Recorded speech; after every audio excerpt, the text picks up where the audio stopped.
ለመማር ወደ ትምህርት ተቋም መሄድ ግድ አይደለም። ናሽናል አቪዬሽን ኮሌጅ ራሳችሁን ከኮሮና ቫይረስ ወረርሽኝ እየጠበቃችሁ በቤታችሁ ወይም በተመቻችሁ ቦታ በኢንተርኔት አማካኝነት በኦንላይን ትምህርታችሁን መከታተል ትችላላችሁ። ካናዳ ከሚገኘው ኢንተርናሽናል ኤር ትራንስፖርት አሶሲዬሽን አያታና ከእንግሊዙ ኢንስቲትዩት ኦፍ ኮመርሻል ማኔጅመንት ICM ጋር በመተባበር የሚሰጡ ትምህርቶችን ተከታትላችሁ በ6 ወር ጊዜ በዓለም አቀፍ ደረጃ ተቀባይነት ያለውን የስልጠና ማስረጃ ባለቤት መሆን ይቻላል። ልምድ ባላቸው መምህራን እየተማራችሁ ጥያቄና መልስ፣ የክፍል ስራዎች፣ ፈተና መፈተን ክፍል ውስጥ እንዳላችሁት አይነት በኦንላይን ባላችሁበት ቦታ ከናሽናል አቪዬሽን ኮሌጅ የናሽናል ኤርዌይስ እህት ኩባንያ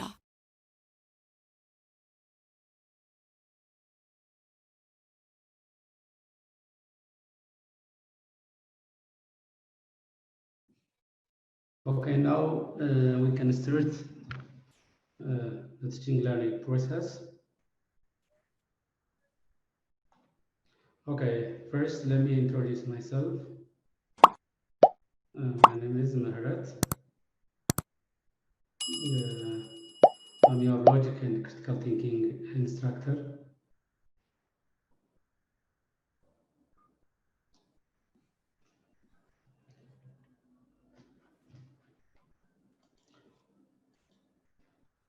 Okay, logic. The course Logic and Critical Thinking contains 6 chapters, as you can easily see from slide. The first chapter is chapter 1, is all about logic and philosophy. In this chapter, we'll see basic concepts, preliminary concepts related with philosophy and logic. First, we'll see the definition of what logic is, what philosophy is, and also we'll see the core fields of philosophy. We'll see logic as one branch of philosophy, epistemology, axology, metaphysics. Under axology,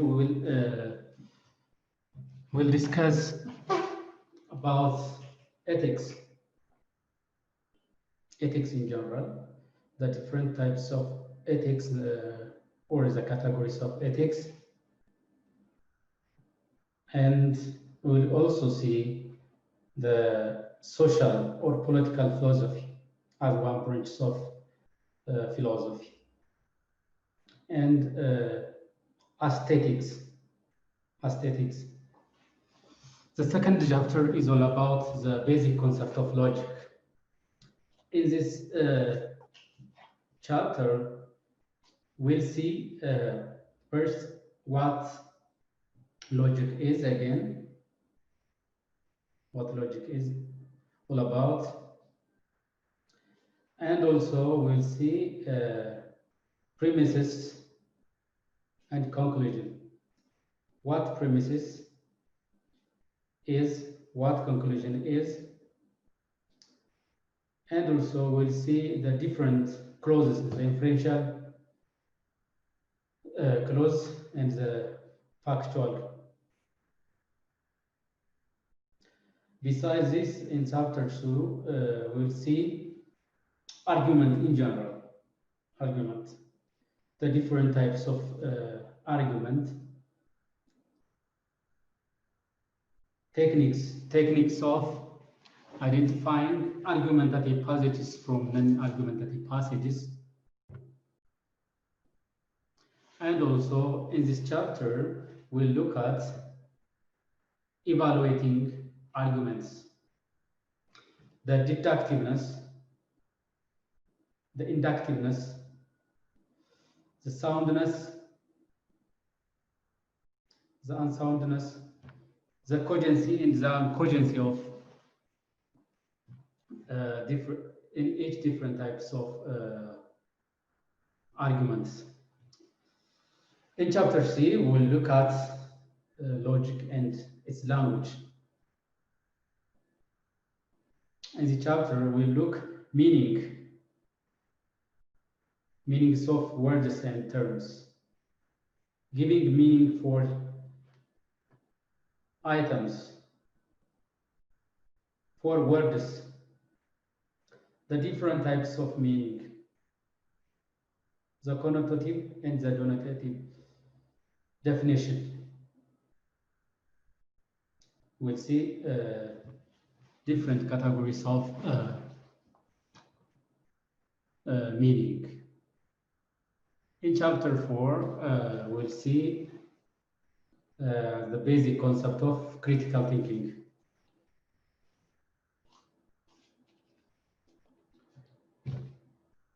In this chapter, we'll look at what critical thinking is,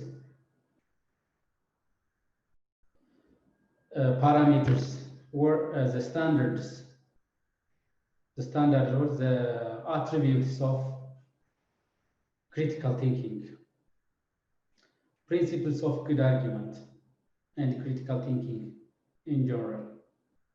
Such and related issues will be dealt under this chapter. In the 5th chapter, we'll study logical reasoning and fallacy.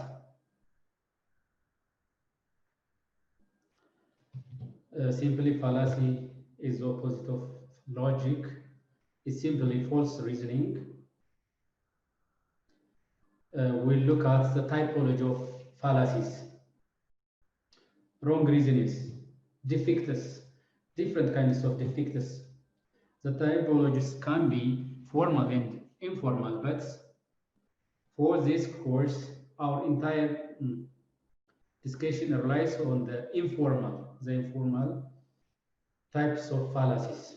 Fallacy of relevance, fallacy of presumption, fallacy of ambiguity and grammatical error, fallacy of weak induction.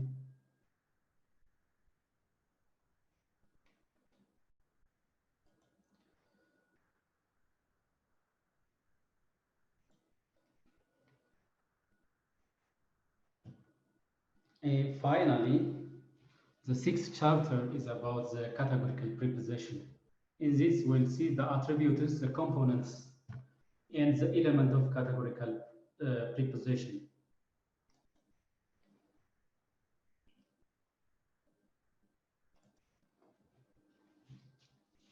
As an introduction of the course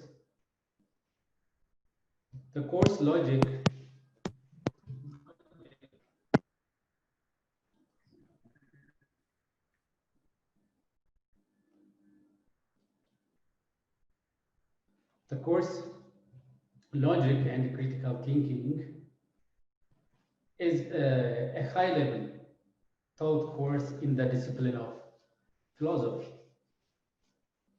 Logic and critical thinking is one integral or one branch of philosophy,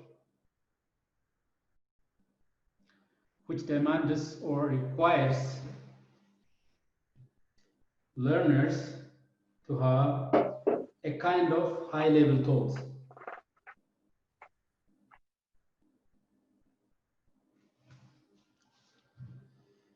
It's philosophical inquiry that makes argument and reasoning as its basic object of investigation, and it attempts to introduce the fundamental concepts of logic and method of logical argumentation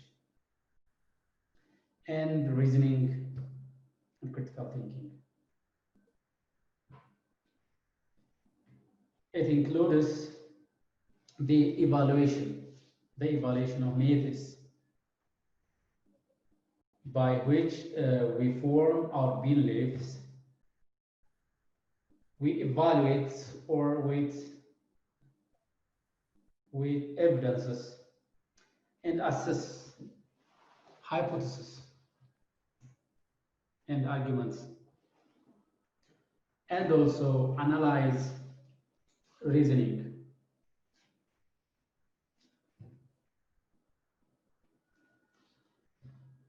Basically, logic is concerned with, it's all about the study of argument.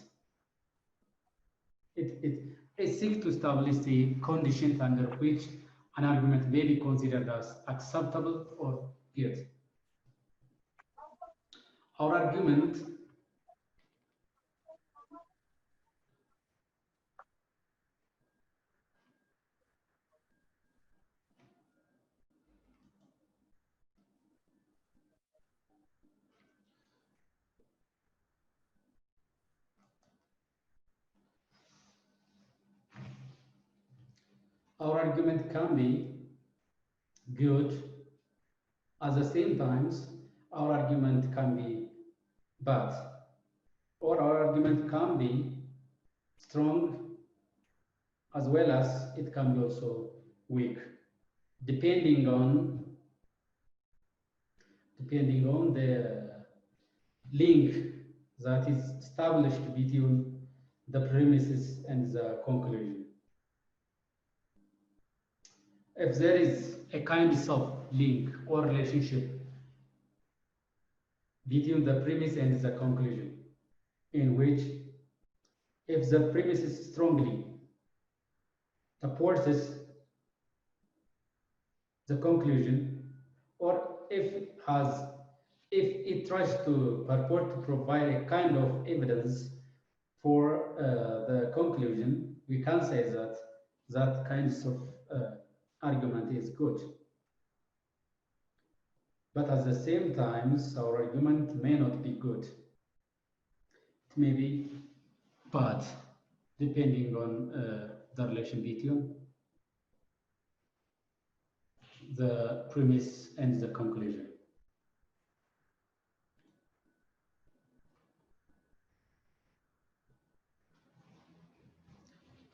Logic includes the development of standard methods and principles of argument. It has its own standards and also principles, methods.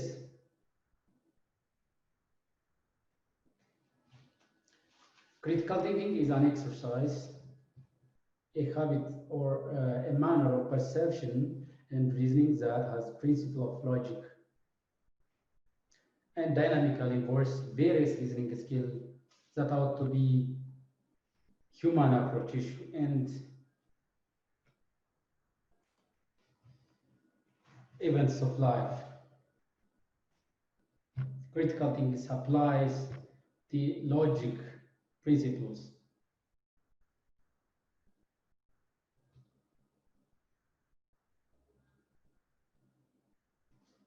As a result, we can say that critical thinking means correct thinking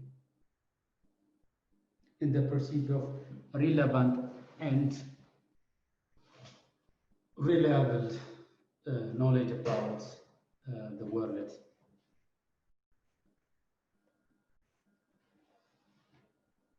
This is an introductory part of the modules, of course.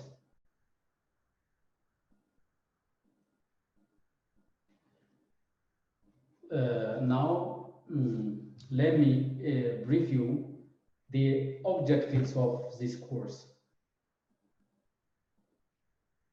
After we have wind up this course, you, a student as a learner, assume to know,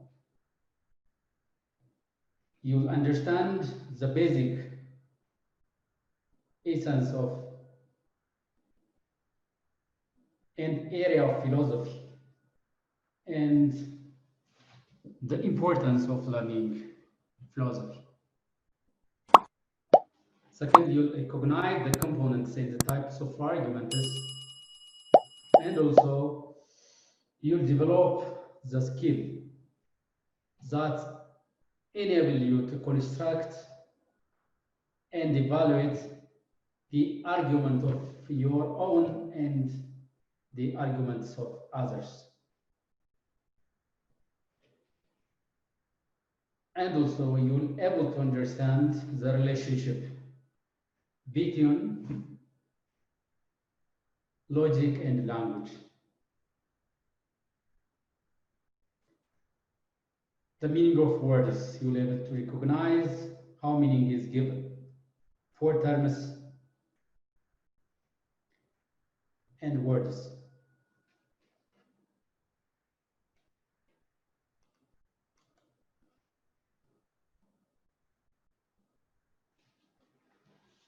And also, you'll be able to comprehend the types, purpose, and the techniques of definition.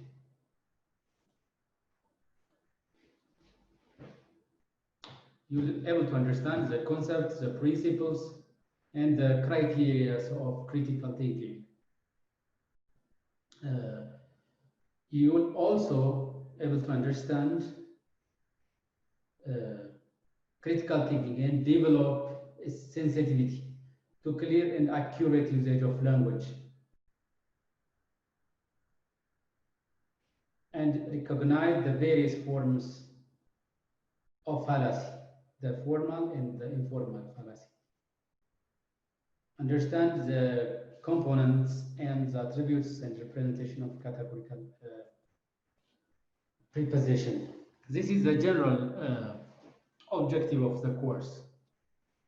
The course logic and critical thinking has these objectives. So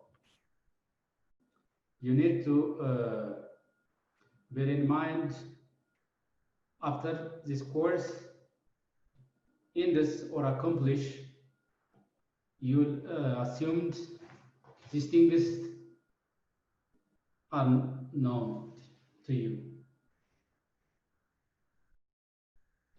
Now we can start the first chapter. As I have told you previously, the first chapter is logic and philosophy. These are the chapter overviews or contents.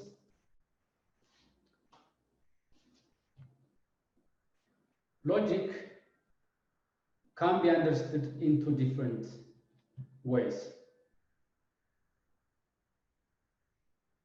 The first one is logic as a field of study, as a discipline. The second one is logic as an instrument or as a tool.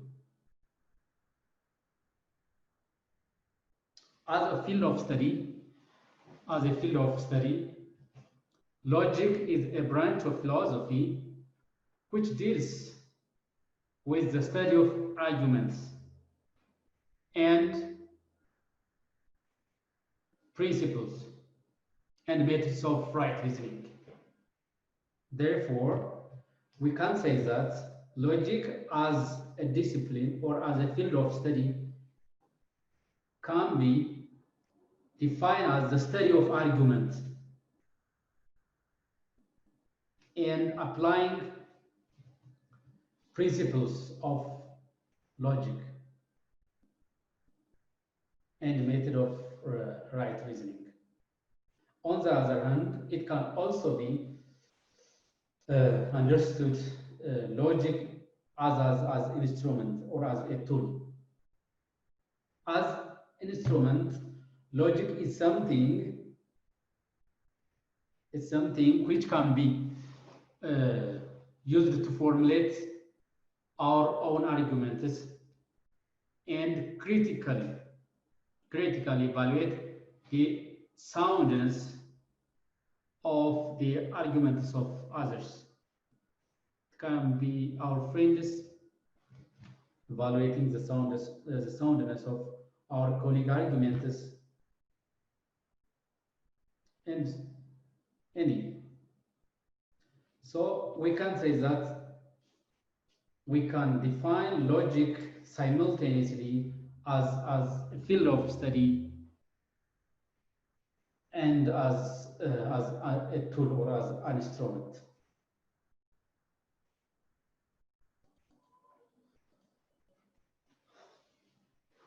Now let's see philosophy.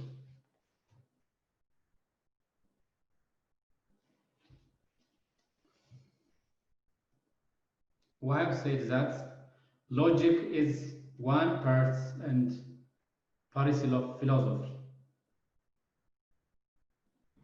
Before philosophy, I mean before logic comes as a field of study, philosophers use logic for evaluating ideas, for weighting arguments. So philosophy is the major, whereas logic is one integral or one branch of philosophy. So in the case of philosophy, philosophy studies about general and fundamental problems.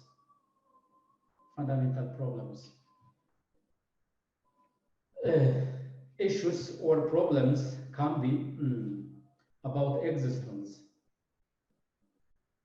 about knowledge, about justice, about law, mind-body relation, about language, beauty, truth, ethics.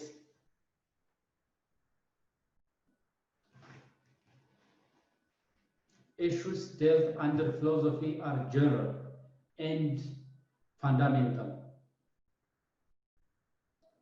unlike other disciplines. It involves reason.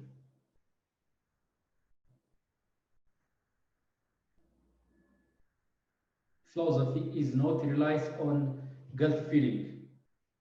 It's not relies on intuition.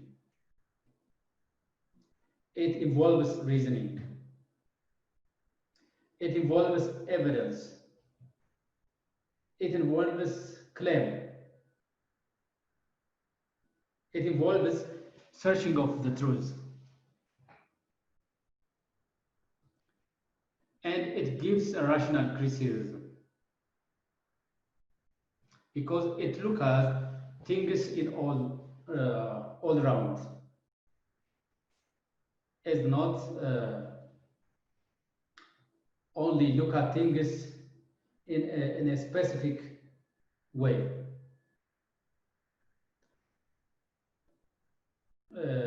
It also involves giving analysis, because philosophy is all about generalization.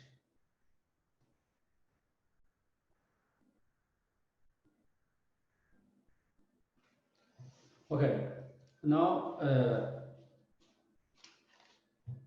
let's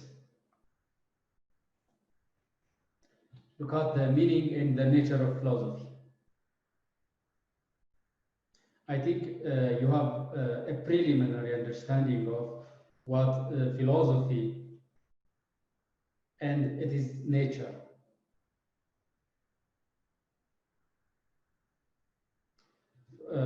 From our previous discussion.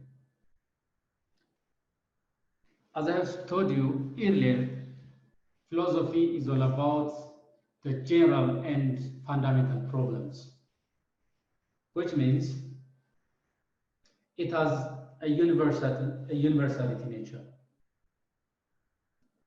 As a result of its universality, it is very tricky or difficult to define philosophy in terms of specific subject matters. For example, we can easily define chemistry, biology, physics, and other behavioral science disciplines in terms of their subject area. So, unlike other disciplines, it is very difficult to give a clear shortcut definition of what philosophy is because of its nature of universality, and also it looks problems and issues, fundamental issues in all round or in general. But this does not mean that philosophy has not definition at all. It can be defined etymologically or literally. Critical definition of philosophy is difficult because of philosophy deals primarily with issues, because issues or ideas are general by themselves. However, we can define philosophy etymologically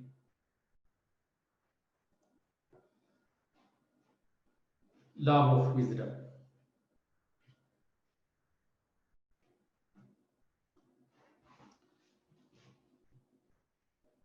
Therefore, as a pursuit of wisdom, philosophy refers to the development of critical habit, the continuous search for truth. This is the central idea of philosophy, continuous search of truth, and developing a kind of critical habit for examining and looking at issues and questioning. Here, we can understand that questioning is the central issue of philosophy, where in a continuous search of truth, if that is so, we should have a kind of relevant and appropriate questions related with that issue. So questioning, wondering, and continuous search for truth is the definitional, we can say they are the definitional element of philosophy. You know, the ancient Greek philosopher Socrates is the most famous, philosopher in Greek, and he tries to capitalize the essence of wondering as the central core of philosophy. And he stated that wondering is the feeling of a philosopher, and philosophy begins in wonder. So you can understand wondering. If wondering is a tribute of philosophers, and if philosophy begins in wondering, the best thing to know philosophy is wondering and reading the thoughts of philosophers. You cannot easily master it, or you cannot become a philosopher because of you entered in education. You cannot master this through education. But this does not mean that education does not provide a kind of relevant recommendations to know about philosophy. It has its own contribution. So wondering is the feeling of philosopher, and philosophy begins because of wonder. So etymologically, the word philosophy comes from two Greek words, philo and sophia, which means love and wisdom, respectively. Therefore, literal definition of philosophy is simply love of wisdom.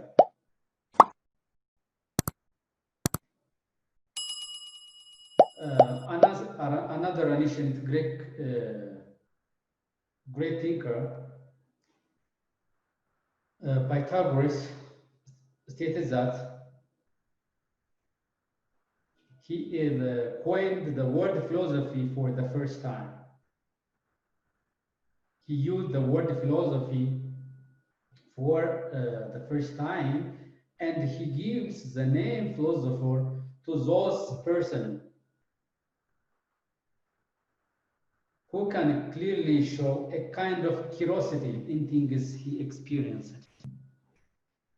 Those persons who apparently questions about issues according to Pythagoras are labeled as philosophers. So from his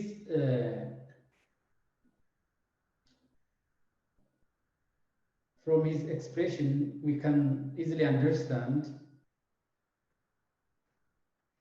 philosophers are those persons who look at issues, everything, ideas, anything to be discussed in a curiosity. በትምህርት ከፍ ብሎ መብረር ይቻላል።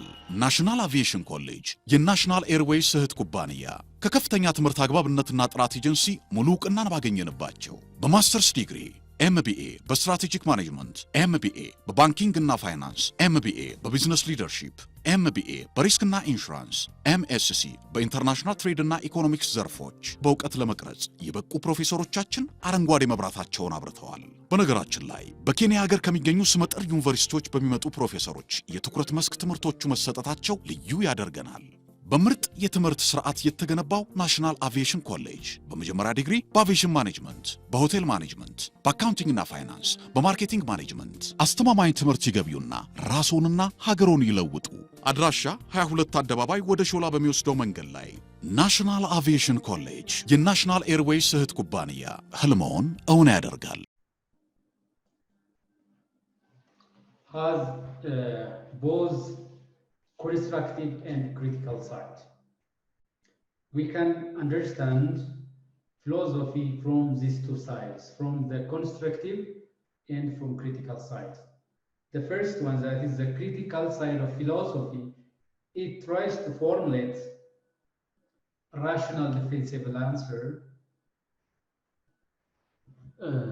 to certain fundamental questions. These questions may concern with about nature of reality, nature of value, nature of knowledge and truth. Therefore, the constructive side of philosophy is to mean it is formulating a kind of defensible answer to those basic metaphysical, epistemological, axological questions. The second is the critical side of philosophy. This is to mean that deal with giving rational critics, analysis, clarification, and evaluation of answers given to those metaphysical, axological, and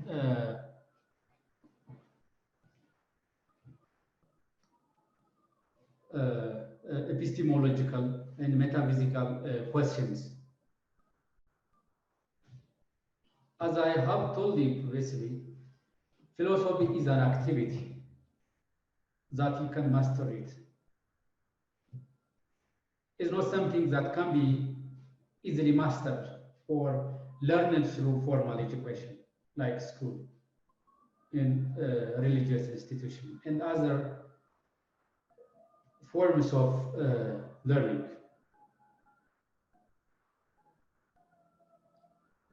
What makes those ancient, those medieval and contemporary philosophers great is that not the kinds of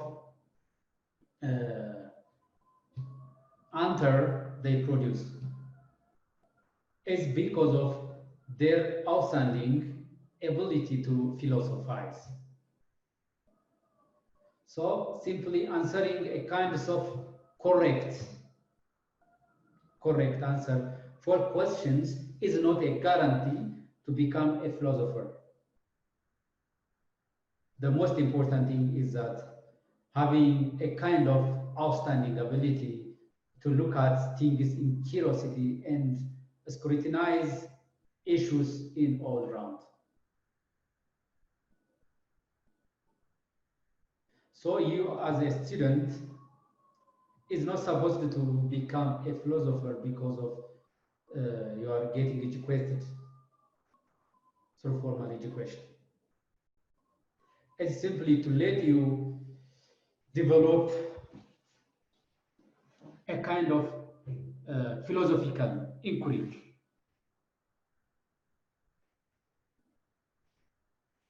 Philosophical inquiry and abilities, able to evaluate ideas.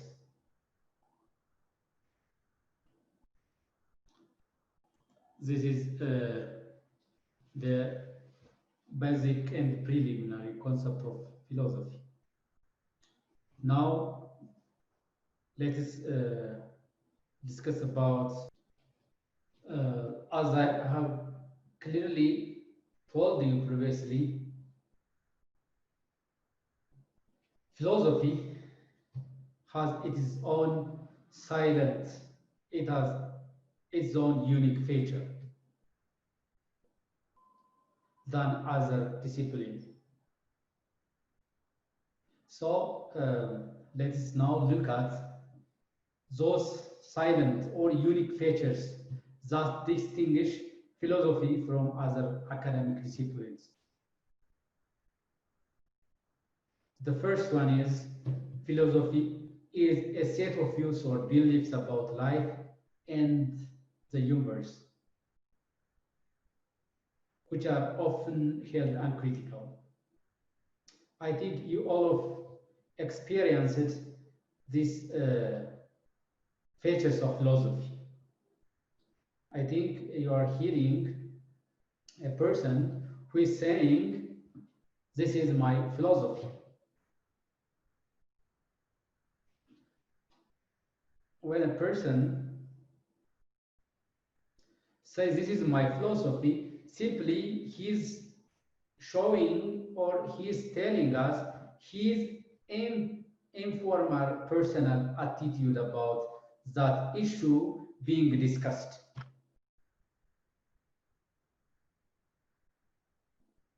So having philosophy is not that much enough than doing philosophy, because having philosophy is a kind of, it's an ideal. It's an ideal. The second one is the doing philosophy, or that is, we call it the formal philosophy.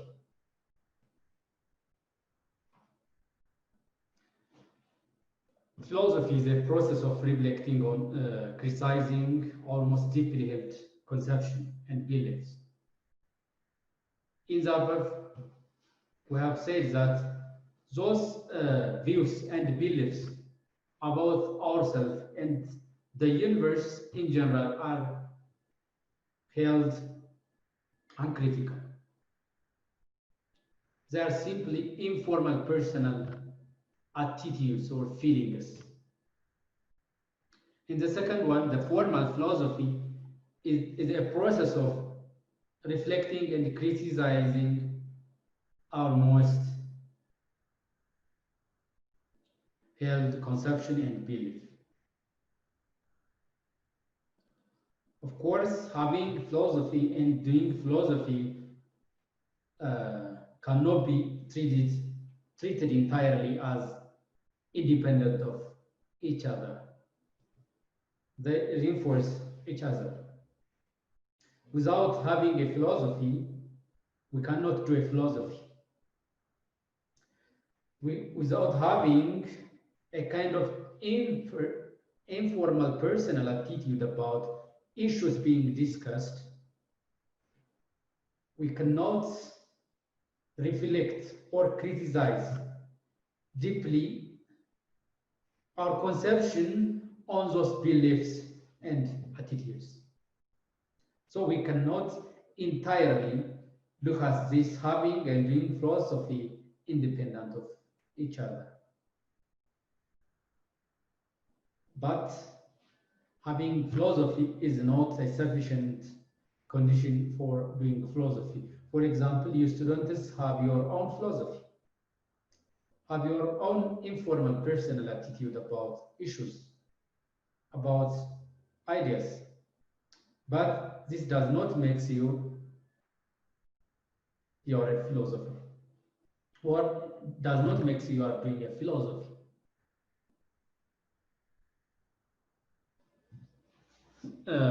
Searching and critical and reflective.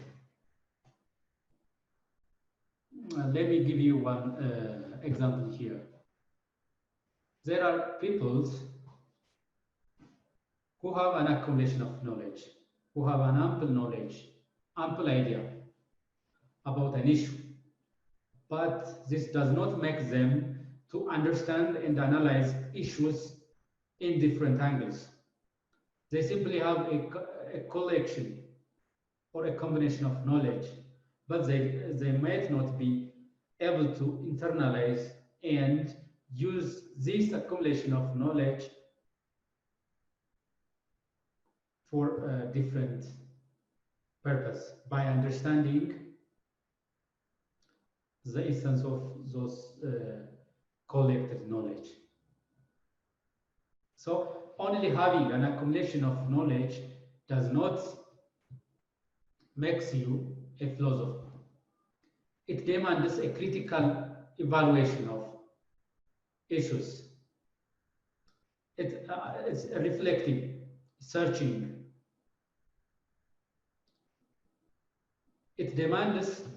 Philosophy demands a person to have a kind of, I agree, all-round view.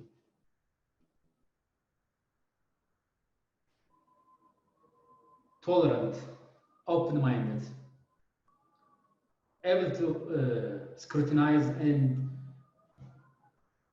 able to look at both the merit and the demerit, both the con and the pros, both the merit and the demerit of an issue. Therefore, there must be critical evaluation. As a result of this,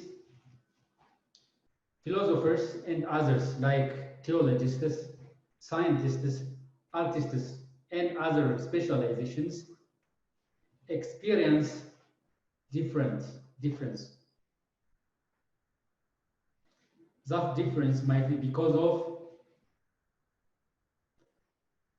their learning process, the training, how they are specialized, the perspective, the viewpoint that each looking at,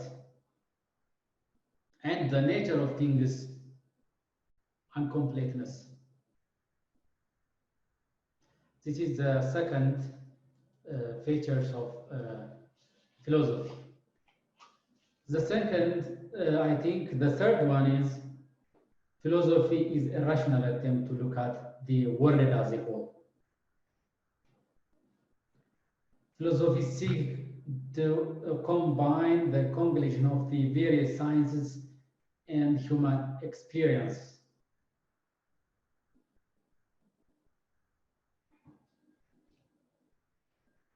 Into some kinds of consistency worldwide. Philosophy wishes to seek life as a totality. For example, it is not only limited to the way an artist looks at life, a business person looking at a life, a scientist looking at a life. Philosophy or a philosophers look life as in general, as a totality, the combination of these views and these perspectives. As a result, we can say that philosophy try to see things, issues as a totality, not in a specific way. The fourth attribute or silent features of philosophy is that philosophy is logical analysis of language and the clarification of meaning of words and concepts. We will discuss in the chapter 3, philosophy of language. Philosophy has its own language and also it has its own way of defining terminologies, giving the meaning, connotative and denotative, the different kinds of giving meaning. The fifth one is philosophy is a group of perennial or perpetual problem that interests the people and for which philosophers always have sought to answer. We humans are experienced with problems. We live with problems, but we are uncognizant of those problems. Issues that under philosophy are problems which are very perpetual or perennial or persistence problems that needs to be solved. And philosophers strive to give or sought answer for those consistent or perpetual problems. This is the final feature, silent feature of philosophy for this discussion.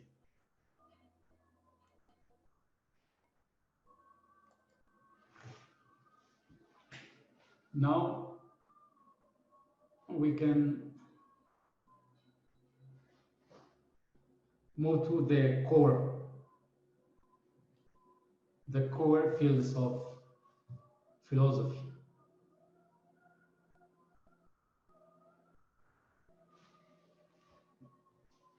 As I have told you, the most important thing in philosophy is questioning, having a kind of inquiry mind, producing a kind of relevant and right answer for problems and issue is not a guarantee to become a philosopher. The most important thing in philosophy is its content.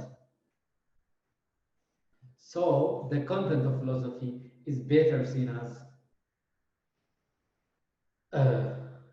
asking the right questions rather than providing correct answer.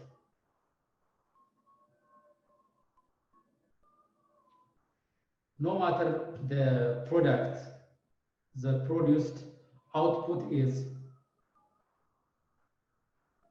the most important thing in philosophy is the content.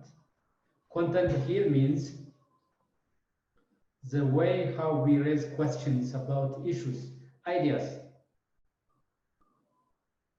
For example, you may answer a single question correctly once upon a time.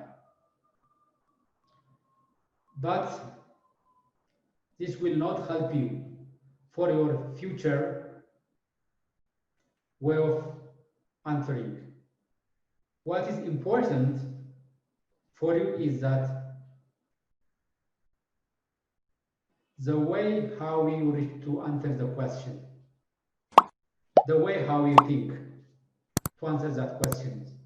That is why we are saying that the content or raising a kind of right or relevant question is most important than the produced correct answer.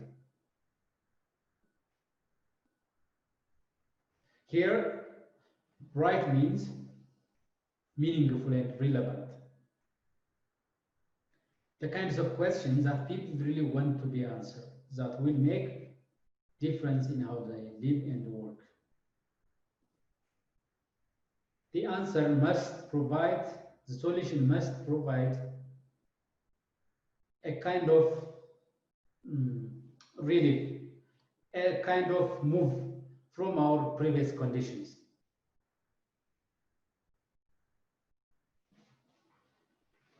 As a result of this, even some people, some philosophers and academicians say that philosophy is the study of questions, the theory of questions. We can say it's the theory of questions.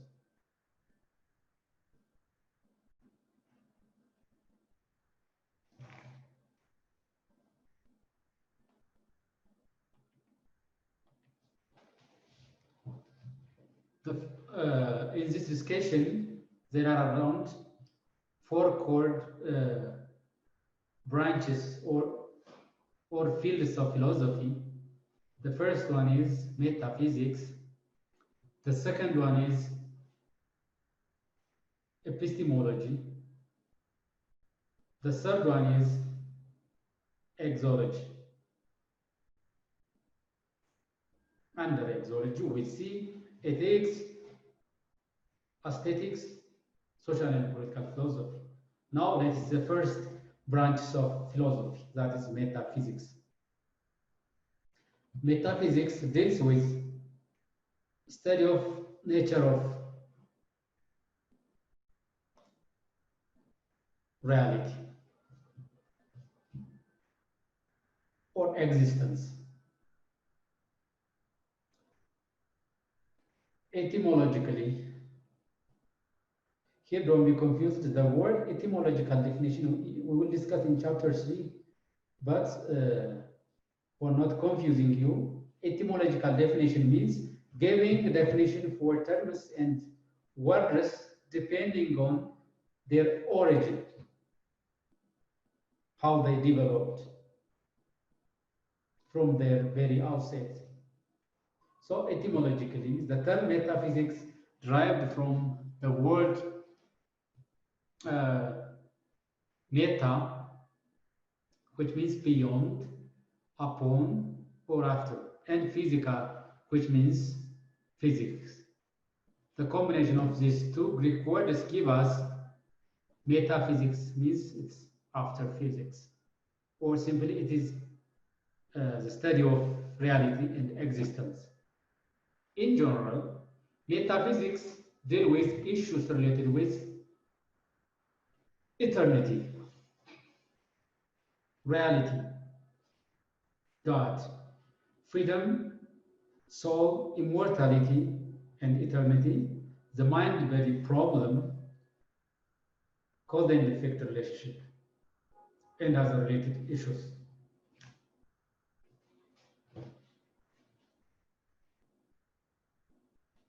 Now, we can look at some metaphysical questions. Among many primarily raised metaphysical questions, some are the following. The first, we can study under metaphysics what is reality. What's reality? What does it mean ultimately real? And its nature, the nature of ultimate reality. What's nature? Are human action free or predetermined by supernatural force? I mean, predetermined by supernatural force. Do we have a free will? Or is there something that is predetermined in advance by the supernatural force? Does God exist?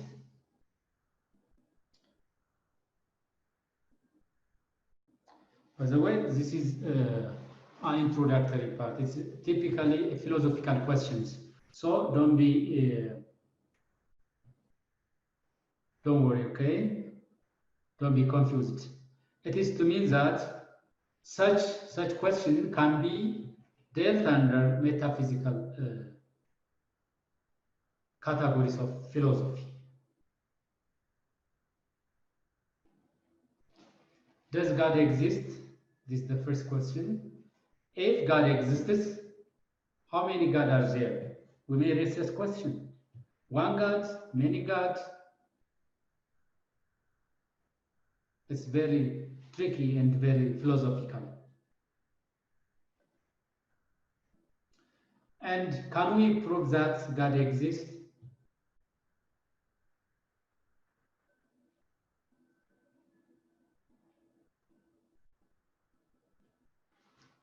And also we may raise questions. God is all good and all powerful. If God is both powerful and all good, why evil things exist in the universe? For example, the currently disease COVID-19. Why evil things exist? If God is all powerful and all good.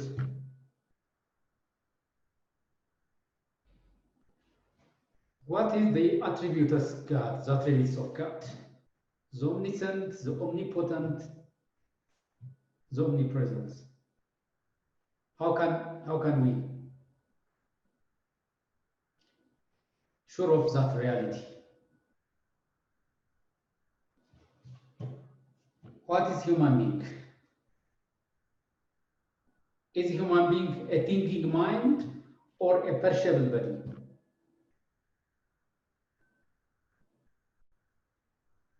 Or a combination of a thinking mind and a perceptual body?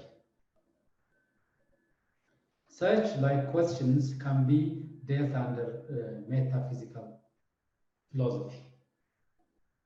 Only simply is to incite you or to tell you that such issues can be studied. They are very broad, but such issues can be dealt under metaphysics. We can categorize the previous metaphysical questions into 4 aspects. That's aspects of metaphysical questions. I think you have seen these questions. We can categorize those questions under 4 aspects of metaphysical questions. The first one is cosmological aspect. The cosmological aspect of metaphysics deal or study about the origin of the universe, the development of the universe as an orderly system. In this cosmological aspect of metaphysical question, we can raise how the universe come to exist. How this universe come to exist. Does the universe has purpose?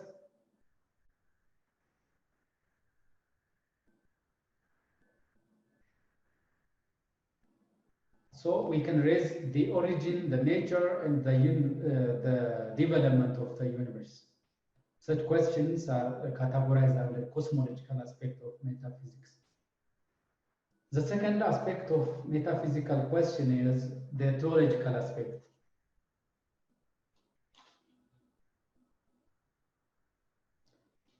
As the name indicates, cosmological is a religious theory that deals with the conception of and about God.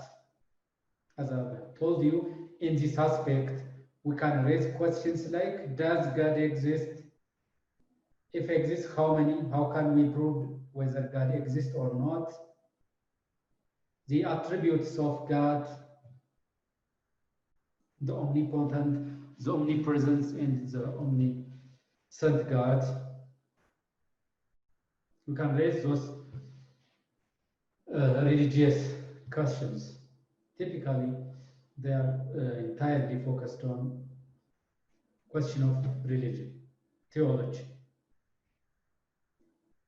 The third aspect of metaphysical question is anthropological aspect.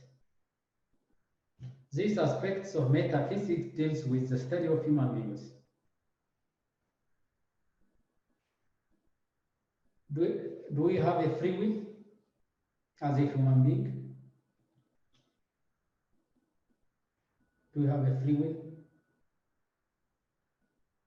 The moral status of human beings.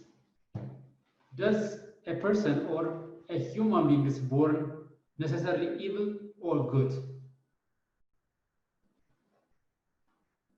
Why human do good? Why evil? Or neutral? Philosophical question related with human beings can be dealt under the anthropological aspect of metaphysics. The fourth aspect of metaphysical question is ontological.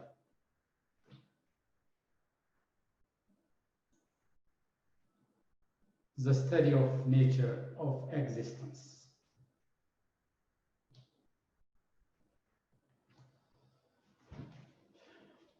We have covered the first branch of philosophy.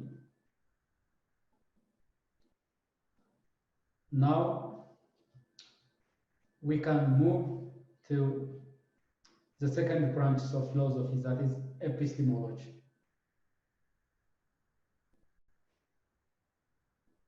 Epistemology is simply the study of knowledge. It studies about the sources of knowledge, nature of knowledge, scope of and meaning, and the way of or the possibility of knowledge.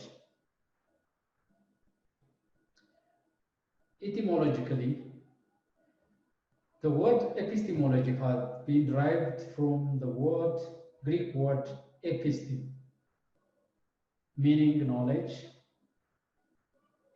or understanding, and logos means study of. So epistemology also referred as the theory of knowledge. Epistemology primarily deal with issues of knowledge, opinion, truth, falsity, reason, experience, and faith.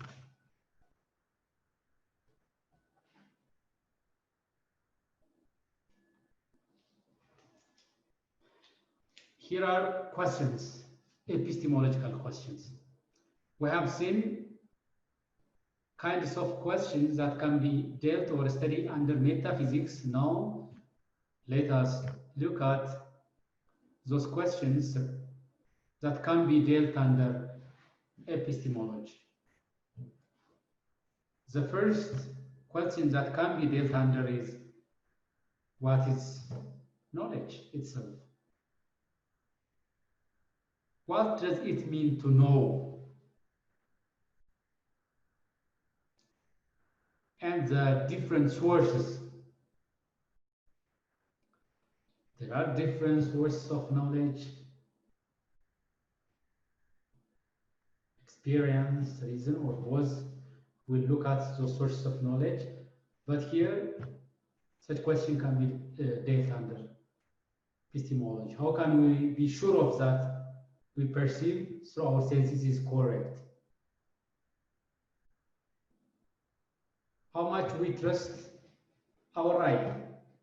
How much we are certainly sure what we have seen, what we have tasted, what we have heard through our sensory organs?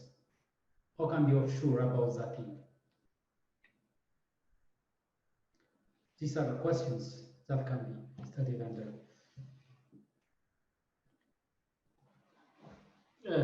What makes knowledge differ from belief or opinion?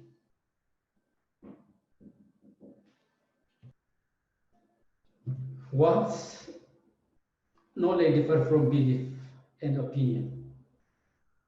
What is truth and how can we know a statement is true, and the relationship between and the difference between faith and reason? These are epistemological questions. Now, let us see the source of human knowledge.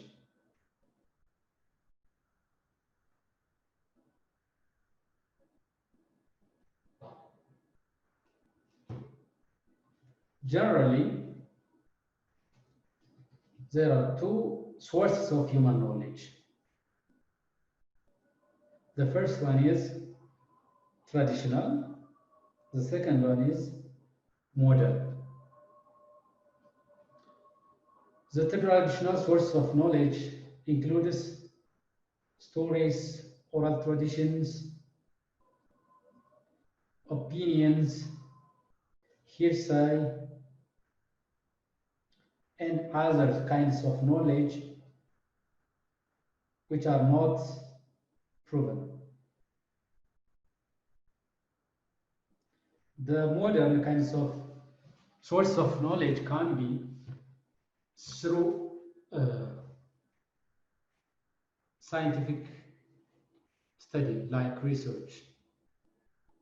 The knowledge that is emanated from research output is a kind of modern human knowledge because it passes a scientific procedure.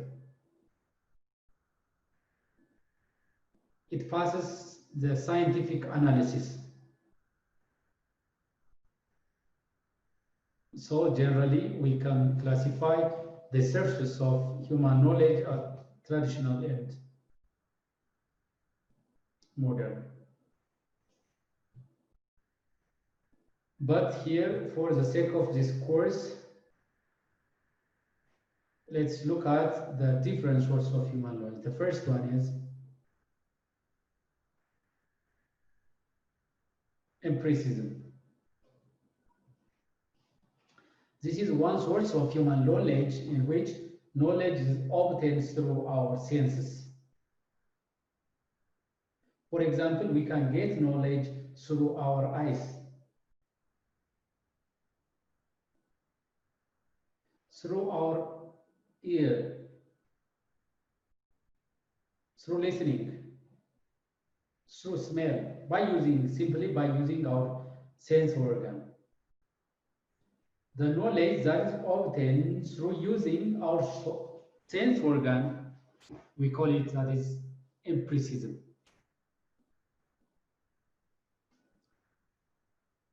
But any source of human knowledge is not absolute by itself. There might be a drawback and constraints. For example, the knowledge that we obtain through our sense organ can be affected by different barriers. For example, you can check by your own at your set if you are inserting a pen or if you are submerged a pen into a full of bottled water, and if you look at that, it seems the pen bends, but it's straight. This tells us our sense organ can be affected or constrained by different things. So now let's see the different barriers or constraints of empiricism as one source of human knowledge. The first one is fatigue. When we feel tired, when we feel fatigue, we are not in a good body functioning or we are not in a good mood. As a result, our concentration decreases. As a result of this, it may affect our sense organ. So the knowledge that we obtain when we feel fatigue may not be the right knowledge. It may not tell us the correct information. Frustration. When we feel fear,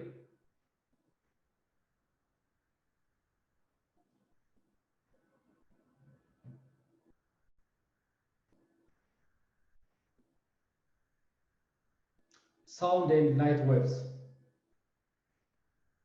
For example, if you are walking on the streets and if there are people, congestion, the sound will disturb your sense organ.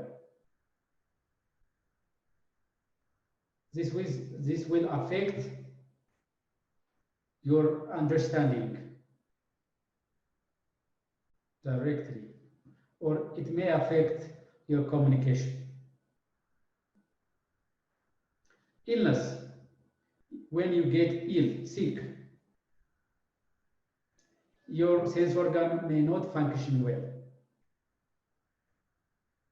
As a result, it distorts the way how you understand, how you observe things. So these are the barriers that can be affect our sensory organs. Let me add you one example. For example, you may travel with a beautiful woman or handsome boy for a long period of, but that might be because of the congestion of the people.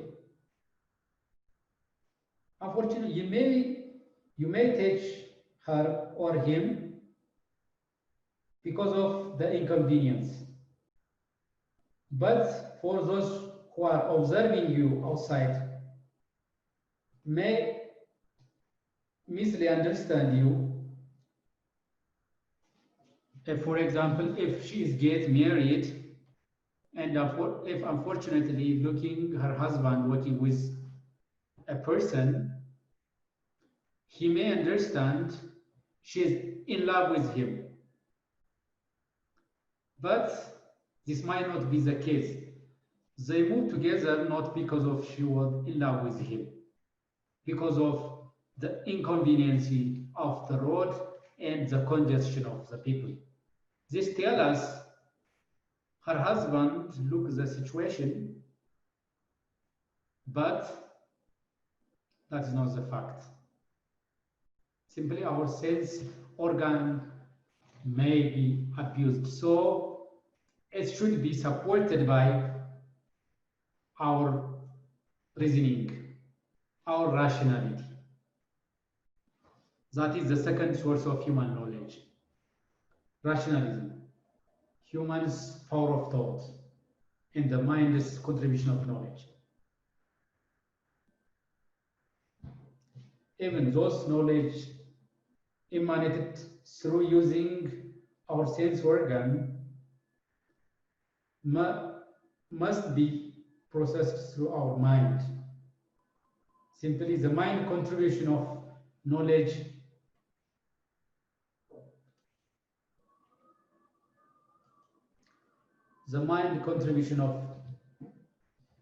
is very high. It's very powerful. Human beings are endowed, unlike other creatures, to become a rational being and to use their minds.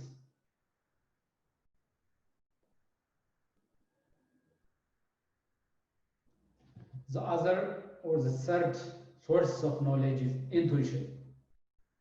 Intuition here means simply a mere gut feeling. It's gut feeling.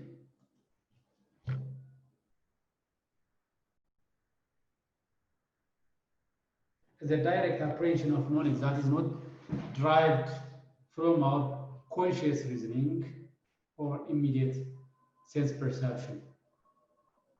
Simply, it's immediate feeling of certainty.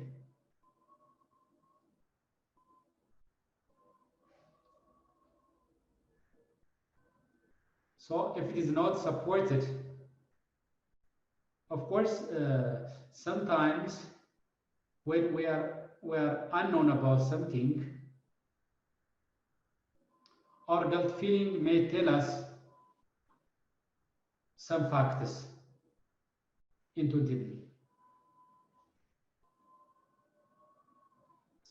When we lack experience,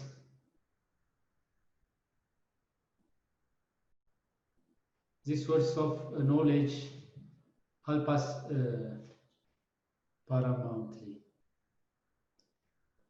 The fourth one is relevation. That is a kind of knowledge emanated from the field of privilege.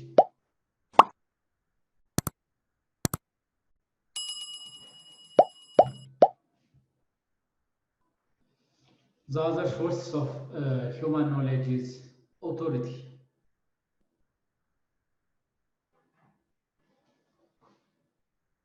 Authority means, for example, I can give you at the contemporary time, we are hearing of reports from the Minister of Health of Ethiopia about the COVID-19.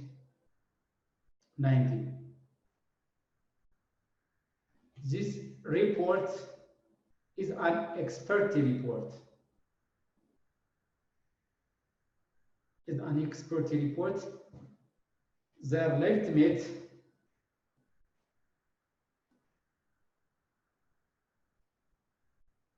and their authority.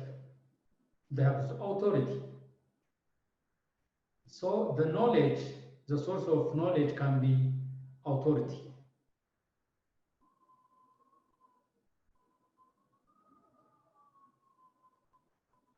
But what we must be take care of is that the source of that knowledge must be clearly identified. If not, we may have illegitimate knowledge, illegitimate sources.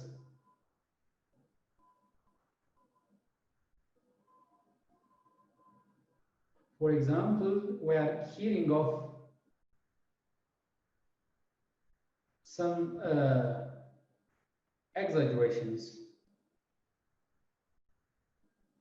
about COVID,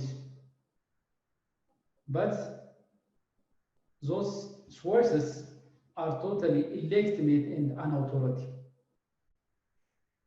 We must choose where we should hear about that issue. If that is not the case, therefore the knowledge that we obtain will not be adequate and appropriate. The other is a textbook. For example, your module. The module logic and critical thinking can be a source of knowledge for you. You can go through and read it, and you will get or acquire knowledge. The knowledge that you obtain from me also can be a source of knowledge.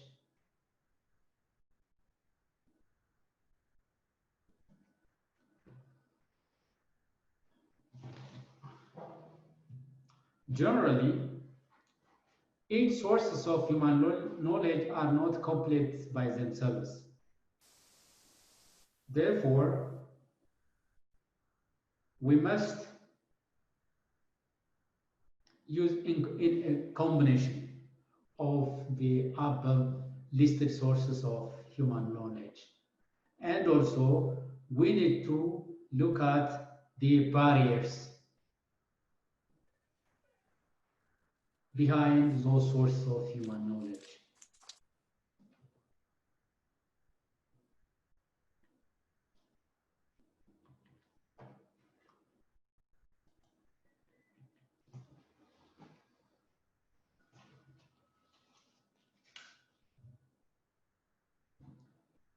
Now, we can move to the third core branch of philosophy, that is Axology. The term Axology stems from the Greek word, which means value, words, and logos means reason, theory, symbol, science, or study of. So it's simply study of the words of something or the value of something. So axology is a physiological study of value. What is the value of something? Which originally means the words of something. What is the words of beauty? It includes study of moral values, aesthetic values, as well as political and social values. The value of the existence of beauty, the value of becoming a moral person, the value of government, the value of civil societies, and issues related with this are studied under axology. So axology studies all about ethics, aesthetics, about beauty, social and political philosophy, about government and civil society. Whereas logic is simply, it is right principles of right reasoning. It's all about argument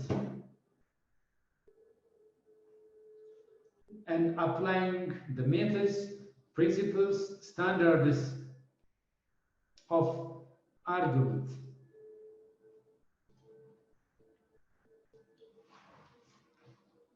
Logic is the study of the theory of principles of right reasoning. Here we can look at logic is all about the right principle, formulating of right principle reasoning, developing a scientific method of evaluating of validity and soundness of an argument. So under logic, we can raise questions like, what is argument? What makes argument valid or invalid? What is sound argument? What is unsound argument?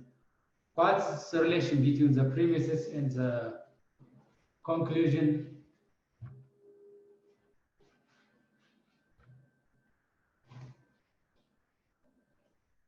What is value?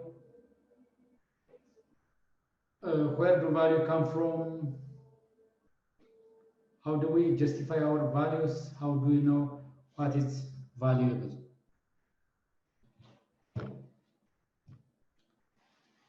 Now let's see the first branch of axology, that is ethics.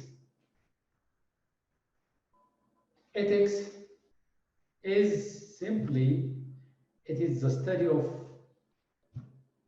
morality. As a result, it's also known as a moral philosophy.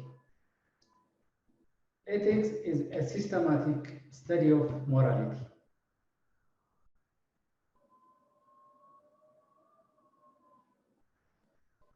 It's a science that deals with philosophical study of moral principles, values, codes, and rules which may be used as standard for determining what kinds of human conduct or action is said to be good or bad, right or wrong. So we can say that ethics is the study of morality, and it's a moral philosophy.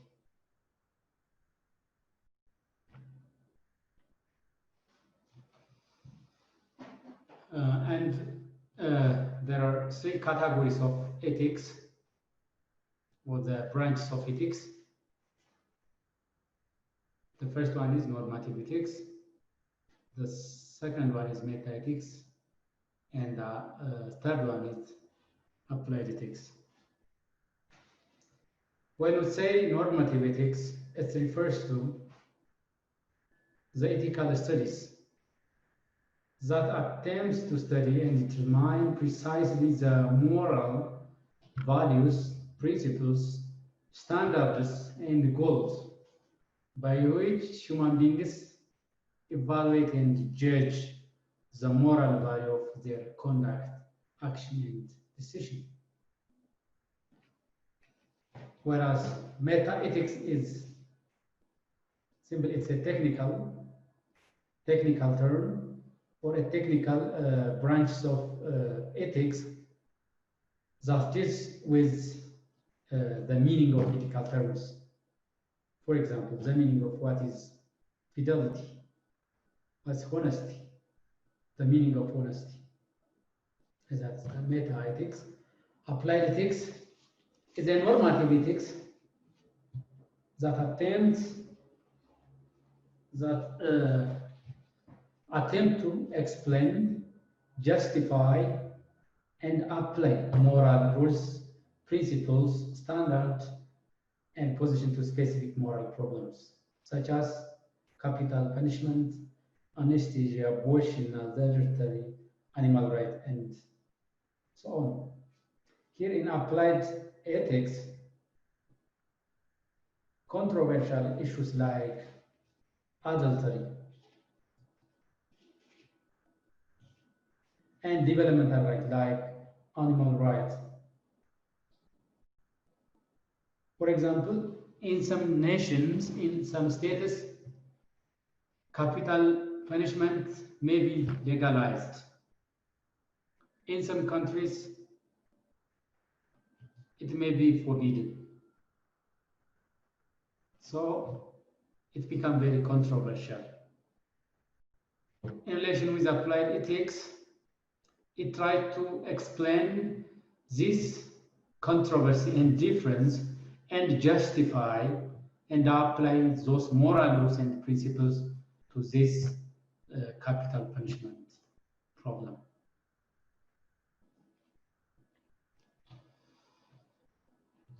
The second subcategories of axology is aesthetics.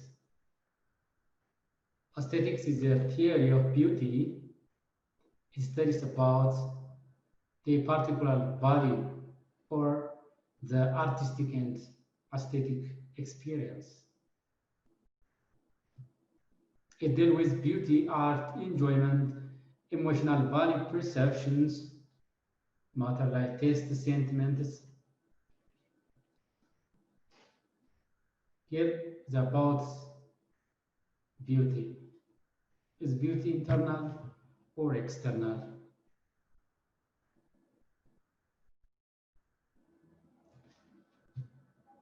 Art, enjoyment. These are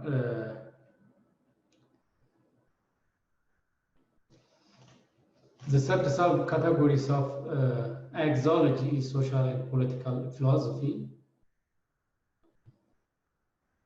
This is a branch of philosophy that studies about the value judgment operating the civil society, which can be both social and political.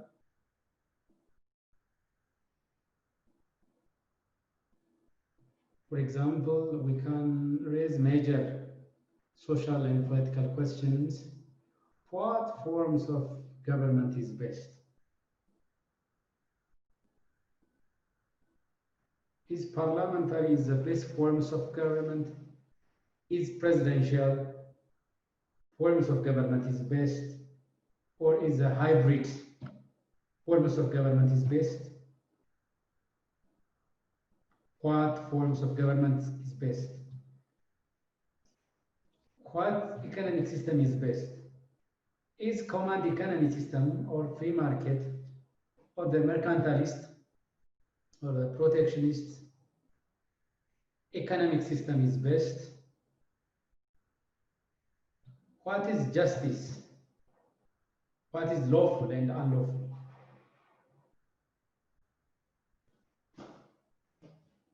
What makes an action or a judgment is just or unjust? What is the society? Does society exist? If that is does, how it come to exist? How are civil society and government come to exist? Are we obliged to obey all laws of the state? For example, traditional laws, customary laws, religious laws, state laws.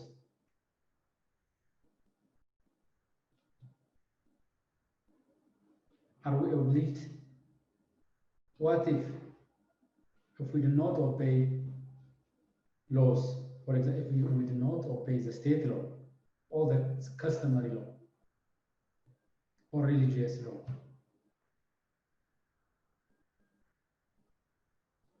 What's the purpose of government? What is the reason that government does exist, or government come to exist?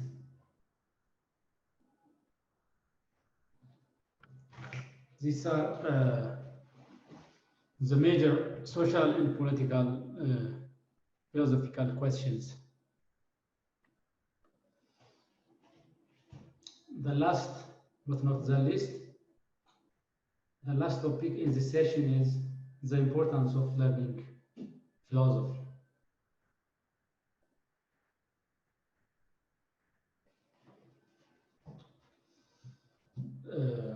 Different people answer differently. If we are asking them what benefit you learning philosophy, or what is the importance of learning philosophy, the response of the people vary depending on their specialization, area of specialization.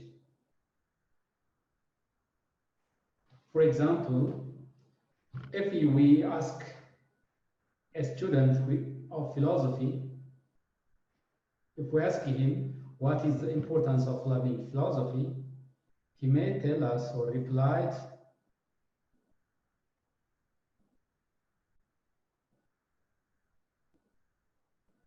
the examined life is not worthy living, like what Socrates stipulates or states. And if I question you, what benefit you learning this philosophy, you may respond to me differently, but there cannot be right and wrong answer, because it's you who can say it's important after you have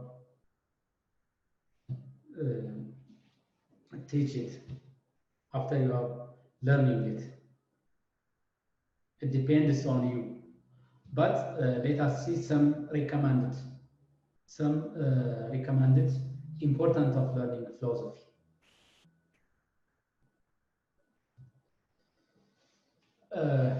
We all know that we human beings have needs. These needs can be a very first level needs, that's maintenance, and also we may have unactualized need. The need to be self-fulfillment. Depending on this actualization need, here are the suggested importance of philosophy. The first one is learning philosophy benefits to become intellectually and behaviorally independent. Philosophy helps you to develop a kind of ability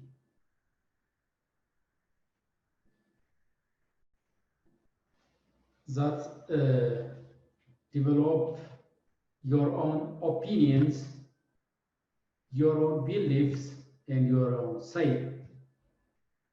So, getting educated or learning philosophy can help you as a student to become independent, both behaviorally and intellectually, able to develop. You'll not be submissive. You'll develop a kind of skill that you develop your own view, your own opinion, your own say. The second one is learning philosophy helps you to become reflect self-awareness. It helps us better understand about ourselves and the universe in general.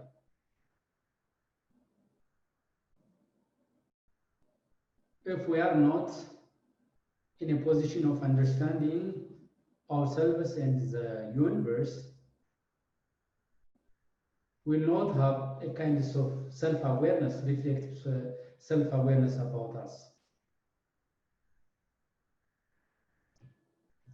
The third benefit or importance of learning philosophy is to become flexible. It will give you a skill like flexibility, tolerance, open-minded. As I have told you previously, philosophy helps us to look at things all around. It accepts knowledge can be deconstructed through the passage of time. There is no something that is static.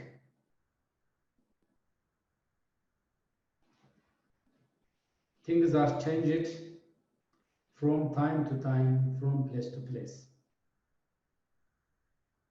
So we will not become rigid if we are acquainted and if we are well educated of the essence of philosophy and philosophy itself. Will become flexible and tolerance. You'll be able to hear the views of others, the opinions of others, the perspectives of others. Is not only you look your own ideas and perspectives, and you will become open-minded other than closed-mindedness. The fourth is creative and critical thinking. As I have told you, in philosophy, there is searching of truth, there is evaluation and analysis of facts and ideas. If that is so, it will lead you to become a creative and critical thinker. And in addition, if you learn philosophy, simply it means you know about metaphysics, you know about epistemology, you know about axology, you know about ethics, you know about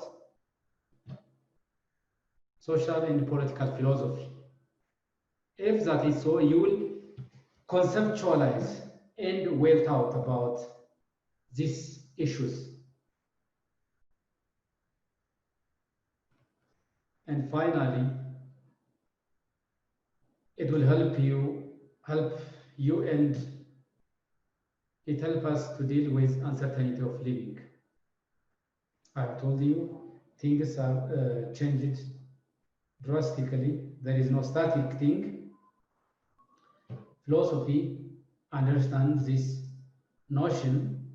So learning of philosophy will help you to understand that things will change from time to time. So you will live accordingly. There is uncertainty of living. Okay, guys, this is the first session. I think we have finished the first chapter. If you have questions, I may accept your questions.